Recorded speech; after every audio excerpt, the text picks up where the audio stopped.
Hi everybody, so today I'm in a quite of a different background because I'm shooting from the upper end of my room at my bed.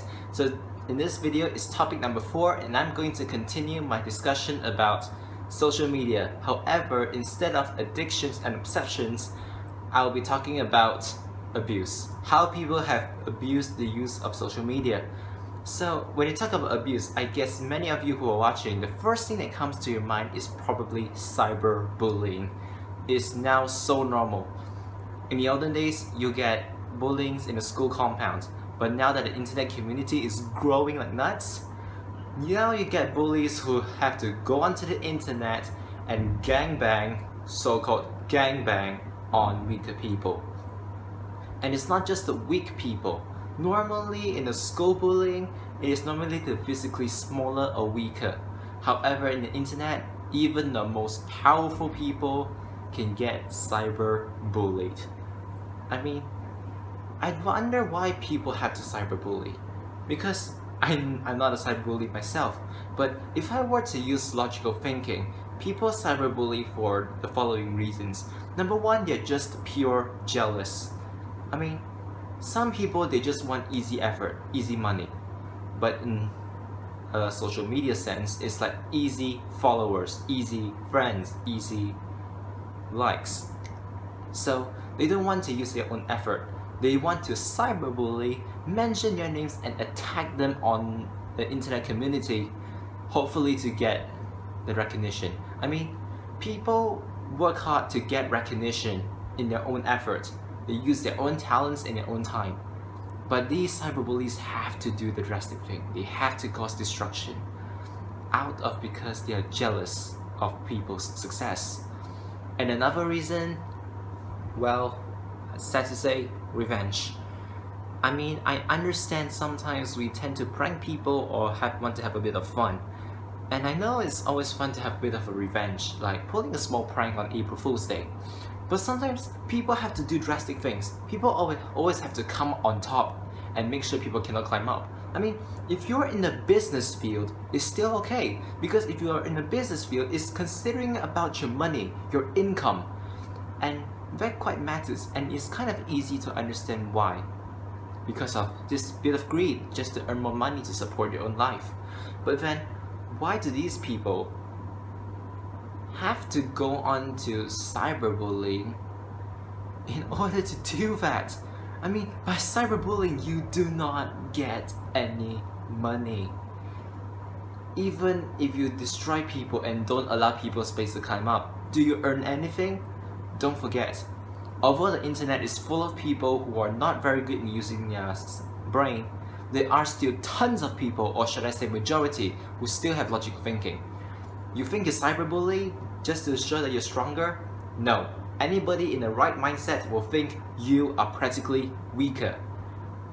And the third reason why people conduct cyberbullying is because they have nothing else to do. Simple as that.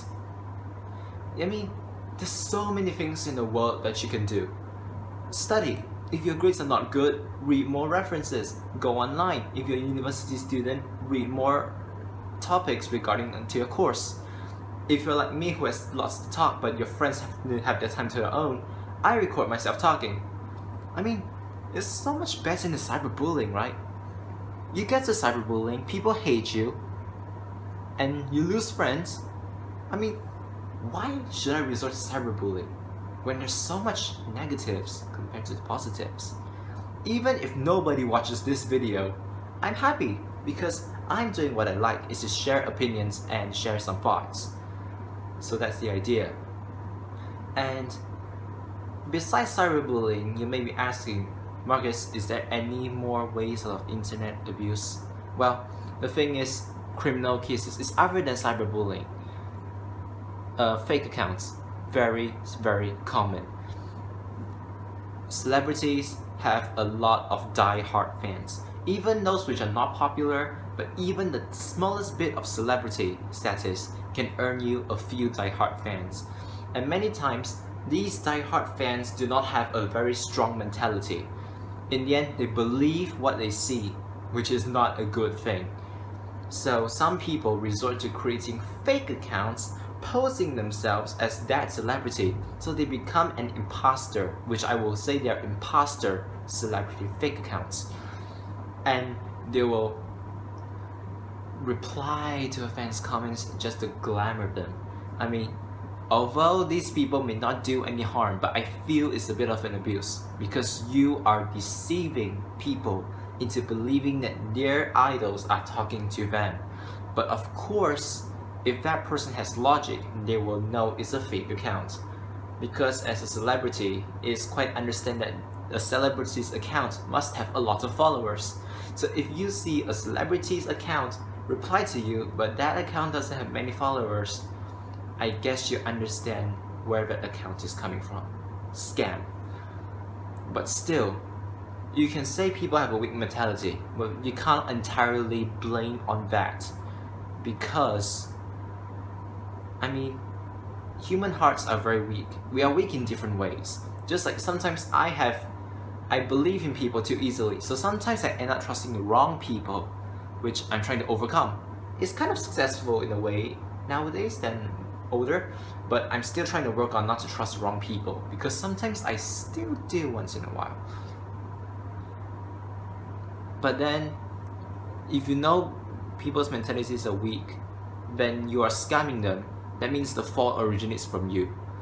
There's nothing wrong with people having a weak mentality, because sometimes some people have a personality that makes their character a little bit weaker.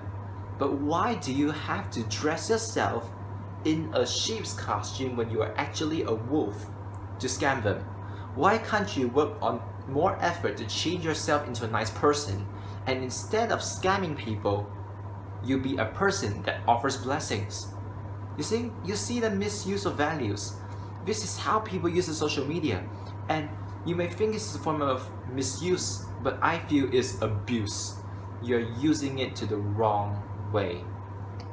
It is completely different from addictions and obsessions, because taking a lot of selfies is only deemed to be annoying to people. But when you abuse people, you scam people, you play around with people's minds and emotions, I see that as abuse. You talk about cyberbullies and you talk about scammers and fake accounts, but I feel the last abuse is about scamming sites. The worst of all, people get scammed thousands of dollars because of that. The webpage looks very convincing, lots of advertisements, lots of sponsors, lots of followers, but in the end, that is just a fake organization trying to scam and take away your property and commit a crime against you, which is not good at all. So in this case, it's now our turn to raise the awareness. So if you find a site that offers service or even buying things, check with your friends and family on whoever has heard of it. Many people heard of it is one thing, but if you can find a person who has successfully used the service, that means it's a good thing. Because if that person can successfully use the service, that means this organization is valid. So they have nothing to be scared about.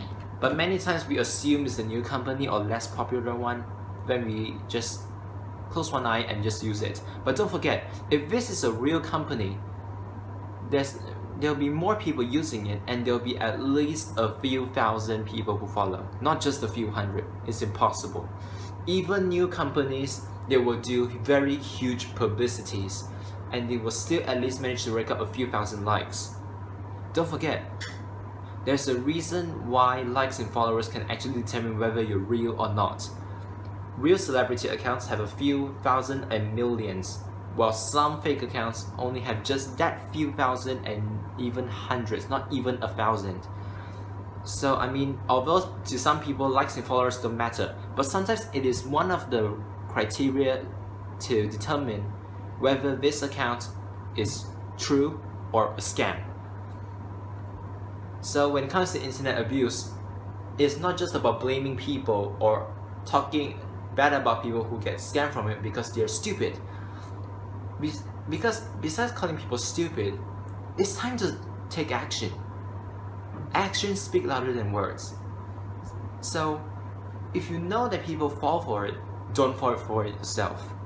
Don't think you will not be in it, because don't forget, as the internet gets more and more advanced, so as criminals, they will try everything they can to convince people to fall into their traps. So no matter how confident you are that you will not fall into a trap, you might have a good chance to fall into one.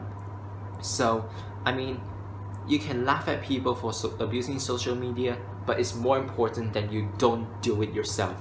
And it is one thing about pitying people who have fallen into the trap, but it's more important that we ourselves take action to prevent these things from happening to us. So when it comes to abuse, it's not that we keep crying about abuse happening. It's more important that we ourselves are taking effort together as the internet community to end social media abuse. So I'm just talking right now, but in real life, I'm doing everything I can to stay away from unnecessary things, which is why I don't expect followers and I don't expect to be famous, because sometimes fame comes with a price, and with the price in it there is the small percentage that is abuse. And I hope this proves informative, and whether you agree or not, it's up to you, because like I said, it's my fault, and I hope you enjoy my talk. It's been 11.5 minutes plus, so I hope this amount of time is worth for you listening. Thank you for watching, and I'll see you in my next video.